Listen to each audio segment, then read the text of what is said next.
My daughter Emily sat motionless, staring down at her untouched food, fork suspended in midair. Silence fell over the Sunday family dinner table. "What was that you just said?" I asked calmly, placing my fork beside my plate. My sister Jennifer reclined in her chair, twirling her wine glass casually. "Come on, don't act surprised. We've all been thinking the same thing. The girl hardly speaks, spends every day sketching odd drawings.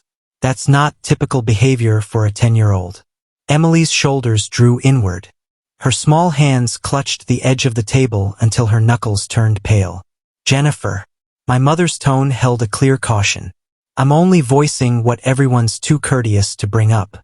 Jennifer took a slow sip of her wine. Perhaps if Sarah put in actual effort as a parent, Emily might make some friends. Might actually belong. My father coughed lightly. "Maybe we should switch topics." "No," I fixed my gaze on Jennifer. "Go ahead, enlighten me about good parenting." She gave an exaggerated eye roll. "No need to get touchy. I'm just offering advice. My sons are doing wonderfully. Straight A students, soccer team leader, class representative. They turned out balanced and successful thanks to the standards Mark and I enforce." Her twin boys sat opposite Emily, both wearing identical smug grins. One leaned toward the other and they shared a quiet laugh. "Really now?" I took a measured sip of water. "Your boys are performing impressively. Outstandingly so." Jennifer swelled with satisfaction. Unlike certain kids who escape into make-believe instead of building practical abilities. Emily slid her chair back. "Can I leave the table?" "Eat a bit more, darling." My stare stayed locked on Jennifer. "Look at that. She can't even take mild feedback." Jennifer waved her glass for emphasis. "That's exactly the issue. You spoil her too much, Sarah. Life outside won't hand out kid gloves." My brother Tom fidgeted in his seat. His wife Lisa stared fixedly at her plate, clearly avoiding the conflict. As always, no one else wanted to step in. "Jennifer." My mother attempted once more. "This isn't the right moment." "Oh please Mom, enough. It's time someone spoke plainly. Emily's nearly 11 yet behaves like a first grader. She probably requires professional support. But Sarah's too occupied to see it." My so-called minor position. I allowed the jab to linger. "So tell me precisely what changes should Emily make in your expert view?" "Getting involved. Mixing with others. Doing typical childhood activities." Jennifer flicked her hand carelessly. "But no. She hides in corners making those bizarre sketches. Her teachers must assume something's wrong with her." "Her teachers?" I gave a small nod. "And what feedback do your sons receive from theirs?" Jennifer's confident smile flickered. "Excuse me?" "The input from their school. Their instructors adore them." Yet her assurance wavered noticeably. "Why ask?" "Simply chatting." I sliced into my chicken and chewed deliberately. "Since the topic is our kids' schooling, how are matters at Westbrook Academy these days?" The elite private school's name seemed to echo. Jennifer's grip tightened on her stemware. "Everything's perfectly okay. Truly fine." I cocked my head slightly, curious because I've caught wind of potential problems. Questions around honesty in academics. Mark, Jennifer's husband, finally spoke up. "Where exactly did that come from?" "Just circulating talk." I took another bite. Tight-knit circle. High-status institution. Gossip spreads quickly. There's nothing going on. Jennifer's reply carried a sharp note. "The boys are excelling. Someone started false stories." I glanced at her twins. Their smirks had vanished. Then I must have misheard. I distinctly recall mentions of copied work and exam cheating during midterms. But since you insist all is well. Jennifer's complexion paled. "Who said that to you?"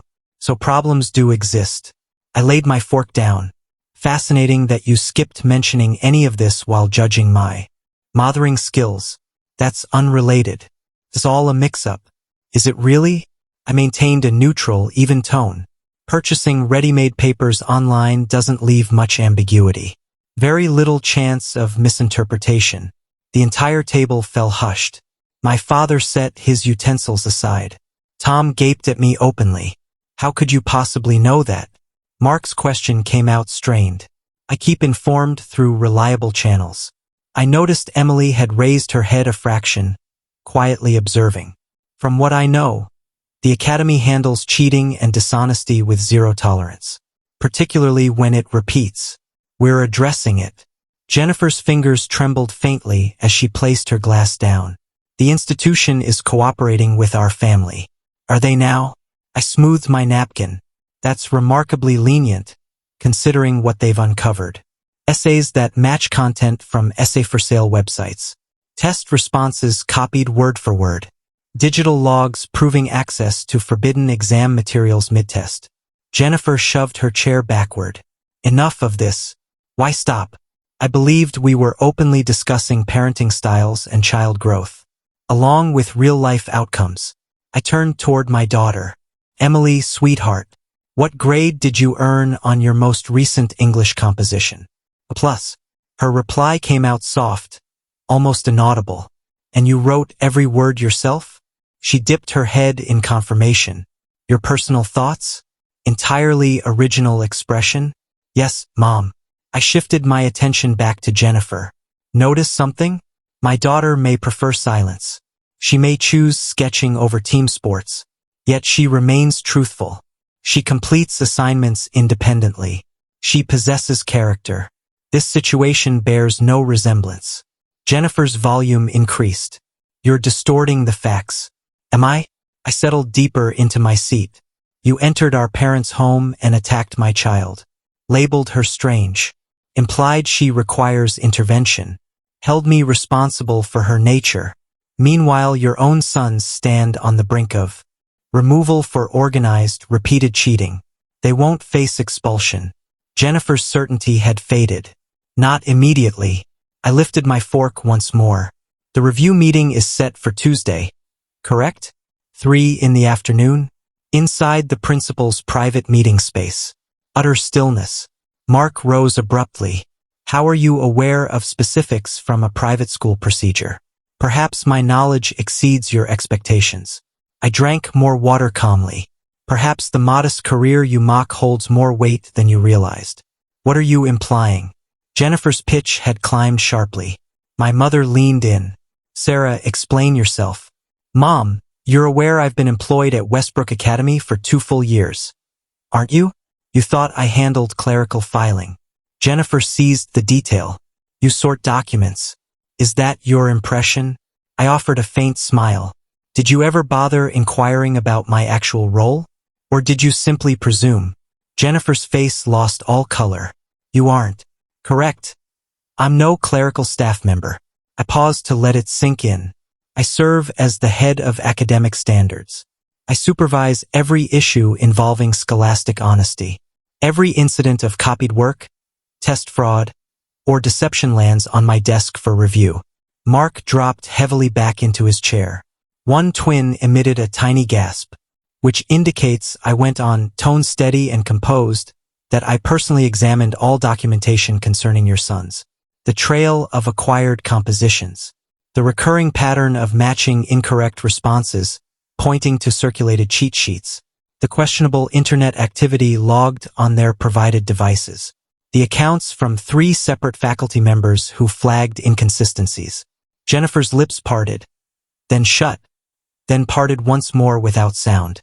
I've studied the purchased papers myself. Quite polished writing, actually, which only highlights how unlike their earlier submissions they are. I've scrutinized the exam documents. I've spoken with every reporting teacher. I assembled the entire dossier for the review panel. You cannot participate in that panel. Mark regained his voice.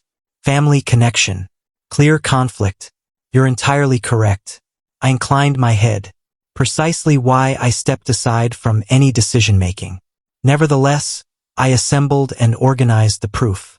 And believe me, the documentation is thorough. Sarah, my mother's whisper sounded weak. You kept this hidden.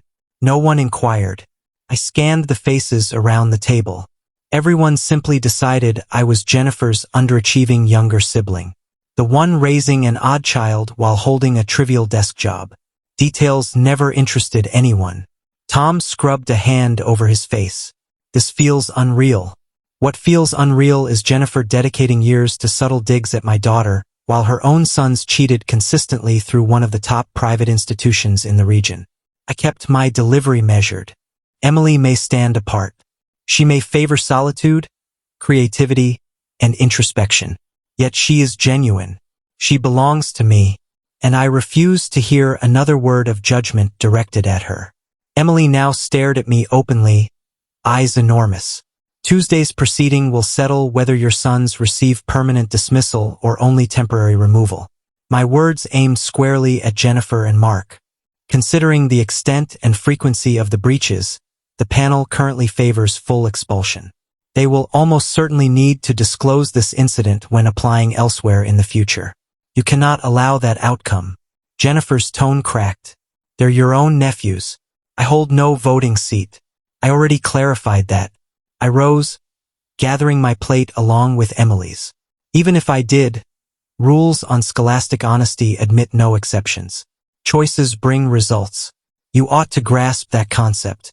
You were recently schooling me on facing reality. Sarah, I beg you. Tears glistened in Jennifer's eyes. They slipped up. They're only children. So is Emily. Yet you branded her strange. Directly to her. During a family meal. I headed toward the kitchen carrying the dishes. Want to discuss superior child rearing? Begin by instilling in your sons that dishonesty is unacceptable. That paying for academic success equals deceit. That honor outweighs report card numbers. I only teased about Emily. Jennifer trailed after me. I never intended harm. Yes, you absolutely did. I placed the plates in the sink. Those remarks have continued for years. Criticizing her clothing choices, her play style, her approach to learning. You've challenged my role as mother in front of everyone repeatedly. I regret it. Her words came out hushed. Truly, I never should have spoken that way. No, you should not have. I pivoted to confront her. Perhaps if you had devoted less energy to attacking my daughter and more to supervising your own children, you might have spotted their deception earlier. That accusation isn't just. Isn't it though? I folded my arms. You obsessed over external markers, top marks, team captaincy, leadership roles, without ever probing how those results were achieved. You valued image above substance. Mark stepped into the doorway. Now what happens? You attend the Tuesday session at 3. You allow your sons to answer for their decisions. You cease clearing every obstacle from their path. I moved past him toward the dining area. And you never again direct a single negative remark toward my daughter. Emily remained seated but held herself taller now. Her hair no longer shielded her face. Ready to leave? Love? I extended my hand. She grasped it and stood. We're going now? Yes, we are. I addressed my parents. Thanks for the meal, Mom. We'll let ourselves out. Sarah, hold on. My father got to his feet. We need to discuss this properly. Nothing remains to discuss. I assisted Emily into her jacket. Jennifer stated her opinion plainly. She views Emily as odd and considers me an inadequate mother. I stated mine just as clearly. I will not permit anyone to demean my child. But we're family, my mother began. Family does not require tolerating unkindness. I fastened Emily's jacket. It does not demand standing by while someone wounds a 10-year-old who has caused no harm. Emily is gentle, imaginative, bright, and trustworthy. If those qualities seem unusual to some, then I celebrate her uniqueness. Emily tightened her grip on my hand. Regarding Jennifer's sons, the review will proceed exactly as it would for any student. I collected my bag. The proof stands undeniable, the infractions recorded, the guidelines firm. The panel will rule according to regulations and past cases, unaffected by personal ties. You're truly going to permit their expulsion? Jennifer sounded frantic. I permit nothing. They chose their actions. I swung the front door open. Do you know how Emily tackles difficult schoolwork? She seeks assistance. She visits the school library. She studies additional resources. She persists until mastery arrives. She refuses to deceive. She avoids easy paths. Perhaps her marks fall short of flawless, but they reflect genuine effort. They come from her own labor. Chilly November wind greeted us on the porch. That marks the true distinction between our children, Jennifer. Mine carries honesty. Yours rest on awards constructed from falsehoods. I shut the door firmly behind us. Inside the car, Emily stayed silent for a long stretch while I drove. At last she spoke. Mom? Yes, sweetheart? Am I strange? I met her eyes in the mirror. You are unique. Unique doesn't equal strange. Unique simply means unique. But the other children, those children aren't you. Certain people thrive on noise and crowds. Others prefer calm reflection. Both ways hold value. I steered onto our road. Your aunt had no right to those words, and I regret waiting so long to stop her. I apologize for staying quiet before. It's fine. No, it truly isn't. Grown-ups exist to shield children, never to diminish them. I eased into our driveway. You are precisely the person you should be, Emily. I cherish every single piece of you. She released her seatbelt. Do you actually hold a job at their school? I do. Are they genuinely facing trouble? Yes. Will expulsion really occur? I turned fully toward her. Very likely. Their actions carried weight. Multiple instances of cheating across assignments and examinations over months. They violated school policy and their personal promises. That feels unfortunate. It does. I rested my hand over hers. Yet consequences follow decisions. People sometimes must confront the fallout to grow. Aunt Jennifer acted cruelly tonight. She did. And she was mistaken. I gave her hand a gentle squeeze. Let's head in. I'd love to see your latest artwork. Her expression lit up. I completed the whole Forest Protector collection. I'm excited to share it. We entered the house side by side, leaving behind the criticism and harshness of my parents' dining space. Emily's illustrations covered the kitchen surface, detailed, vivid worlds brimming with feeling. She described each piece with rare excitement. My phone vibrated, texts arriving. My mother, my brother, naturally Jennifer too. I muted the device and gave my full attention to my daughter. She wasn't strange. She possessed imagination. She wasn't struggling. She thought deeply. She wasn't delayed. She progressed according to her rhythm, nurturing her gifts, carving her individual route. Anyone unable to recognize her worth had no claim to her world. Tuesday's proceeding would unfold irrespective of family influence. The facts remained solid, the breaches proven, the standards unchanging. Jennifer's sons would meet accountability. But this evening centered on Emily realizing her worth, her safety, and her acceptance just as she existed. I had remained quiet far too long, allowing barbs to pass for the sake of harmony. That chapter closed tonight. Emily merited a mother who placed her protection above superficial courtesy. This piece stands as my favorite. Emily indicated one illustration, a girl with flowing dark hair beneath a large tree, encircled by woodland animals. She remains silent, so the creatures feel safe approaching. Noisy individuals frighten them off, but she waits patiently and they gather near. Stunning, darling. She stands apart from the rest. Yet the creatures pay no mind. They accept her completely. I drew her into an embrace. Those who matter will forever treasure what sets you apart. My phone vibrated once more. Likely Jennifer, or perhaps my mother attempting reconciliation. I powered it down entirely. They could remain on hold. My daughter would not. Don't forget to like, subscribe, and hit that bell icon so you never miss a twist. Stay tuned to Reddit Tales Times for your daily dose of drama, laughs, and unbelievable stories.